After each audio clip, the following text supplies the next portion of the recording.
बाबा साहब डॉक्टर भीमराव अंबेडकर की 134वीं जयंती समारोह का भव्य आयोजन आज दिनांक 22 अप्रैल 2025 को अंबेडकर युवा विकास चबूतरा द्वारा बाबा साहब डॉक्टर भीमराव अंबेडकर की 134वीं जयंती समारोह का आयोजन किया गया। इस अवसर पर मुख्य अतिथि के रूप में श्री विधायक अनंत प्रताप देव उपस्थित थे। कार्यक्रम का शुभारंभ बाबा साहेब डॉक्टर भीमराव अंबेडकर को फूल माला अर्पित कर और दीप उज्जवल करके किया गया।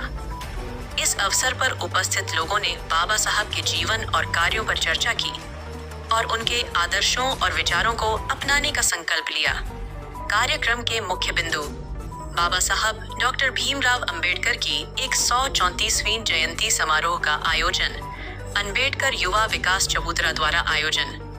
मुख्य अतिथि के रूप में श्री विधायक अनंत प्रताप देव की उपस्थिति, बाबा साहब के जीवन और कार्यों पर चर्चा, बाबा साहब के आदर्शों और विचारों को अपनाने का संकल्प। कार्यक्रम की विशेषताएं। कार्यक्रम का शुभारंभ बाबा साहेब डॉक्टर भीमराव अंबेडकर को फूल माला अर्पित कर और दीप उज्जवल करके किया गया। अंबेडकर युवा विकास चबूतरा के अध्यक्ष चंदन कुमार, सचिव शंकर कुमार, कोषाध्यक्ष अमृत राम, उपाध्यक्ष दिनेश, उप मुखिया, उप कोषाध्यक्ष कुंदन कुमार रवि, मीडिया प्रभारी अशोक कुमार रवि एवं सदस्य सुनील राम, उपेंद्र, सुरेंद्र, नीतीश, अजीत, बादल, पप्पू, शक्तिमान, राजा, प्रवेश, शिविर, संतोष, उमेश, इतिहास, सुदर्शन, मनीष, रामजी, राम प्रताप, राम, शशि भूषण, गंगा राम, अमर राम, राजेंद्र राम, सुरेंद्र राम की उपस्थिति। सांस्कृतिक कार्यक्रम का आयोजन। सांस्कृतिक कार्यक्रम में सांस्कृतिक प्रस्तुतियों का आयोजन किया गया, जिसमें दुगोला मुकाबला व्यासराज मुनि झारखंडी। सांस्कृतिक कार्यक्रम ने उपस्थित लोगों को आकर्षित किया और बाबा साहब के आदर्शों और विचारों को अपनाने का संदेश दिया। कार्यक्रम का संदेश। बाबा साहब डॉक्टर भीमराव अंबेडकर की 134वीं जयंती समारोह का आयोजन हमें उनके आदर्शों और विचारों को अपनाने का अवसर प्रदान करता है। हमें उनके जीवन और कार्यों से प्रेरणा लेकर समाज में सकारात्मक परिवर्तन लाने का प्रयास करना चाहिए। लगभग 20 साल से यहाँ पे अम्बेडकर युवा क्लब 20-25 साल जगह यही रहता है। हाँ, इसी जगह रहता है और बाकी उधर भी करता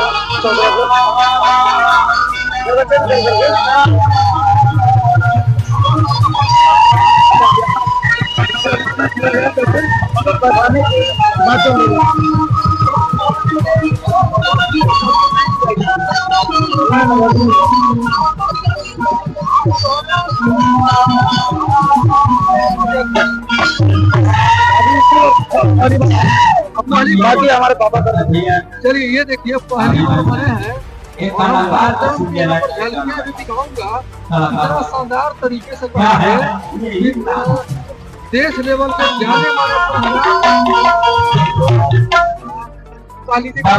जो है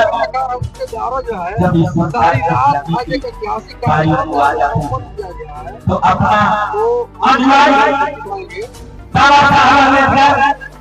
जब उनका समय हो जाता है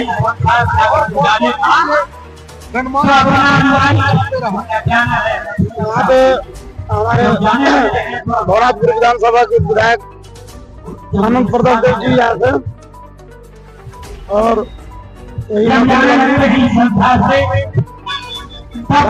दरी के मुख्य प्रतिनिधि हमारे महेंद्र चौधरी जी थे।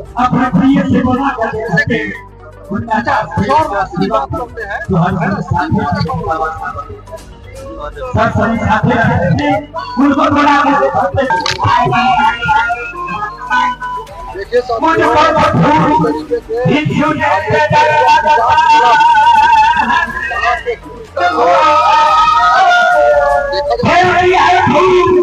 अब हलवार हो गया आगे भी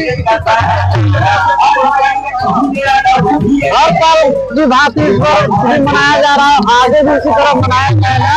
हम लोग का मतलब यही सोच है कि कमेटी का कि हर साल की बात है, हर साल आगे भी ऐसे ही मनाते रहे। इतना बड़ा कार्यक्रम करने के लिए हम लोग फंडिंग कहाँ से जनरेट करते हैं? हम लोग घर घर से चंदा इकट्ठा करते हैं, हर परिवार से, छोटे लोग बड़े लोग सभी से हम लोग चंदा इकट्ठा। जैसे कि नेता मंत्री हम लोग कभी लिए नहीं है, ले सकते हैं। बाबा साहब का प्रतिमा लगाया नहीं गया है, उसके लिए हम लोग सोच रखे हैं। चल रहा है, अगले वक्त लगाया जाएगा, लेकिन कुछ जगह का अभाव है, नहीं तो हम लोग लगा लेते। जगह ऐसा अभाव है, मिल जाने के बाद लगाएंगे। 15 अप्रैल में बाबा साहब की जयंती मनाया जा रहा था, इसका क्या उद्देश्य है सर? पहले तो आपको और आपके चैनल को और आपके सुनने वाले लोगों को बहुत बहुत धन्यवाद। जैसा कि आपका प्रश्न है कि इस माह में यानी अप्रैल महीने में जो कार्यक्रम चल रहा है उसके संबंध में क्या कहना है। मैं आपको बता दूं कि माह अप्रैल करीब करीब बहुजन महापुरुषों का जन्म दिन है और उसमें बाबा साहब डॉक्टर B.R. अम्बेडकर जी का 14 अप्रैल 1891 को जन्म हुआ और उसी के उपलक्ष्य में पूरे धूमधाम से इस देश के अंदर यहाँ तक कि आप देख रहे होंगे कि विदेश में भी बाबा साहब डॉक्टर B.R. अम्बेडकर जी की जयंती मनाई जा रही है और देश के कोने कोने में जो दलित शोषित वंचित वर्ग है, खास तौर से हमारे जो पिछड़े समाज के लोग हैं, ज्यादा भाग ले रहे हैं और देश के संविधान निर्माता को याद कर रहे हैं। सर, इस जयंती मनाने से कुछ लाभ हो रहा है क्या सर? मैं बताऊं आपको, कभी समय था कि बाबा साहब डॉक्टर B.R. अम्बेडकर को लोग जानते नहीं थे। धन्य है मान्यवर कांशीराम साहब जो कश्मीर से लेकर के कन्याकुमारी तक पैदल यात्रा करके बाबा साहब डॉक्टर B.R. अम्बेडकर के मिशन को समझाने का काम किया और देश के कोने कोने में जा करके इस वंचित समाज को जगाने का काम किया।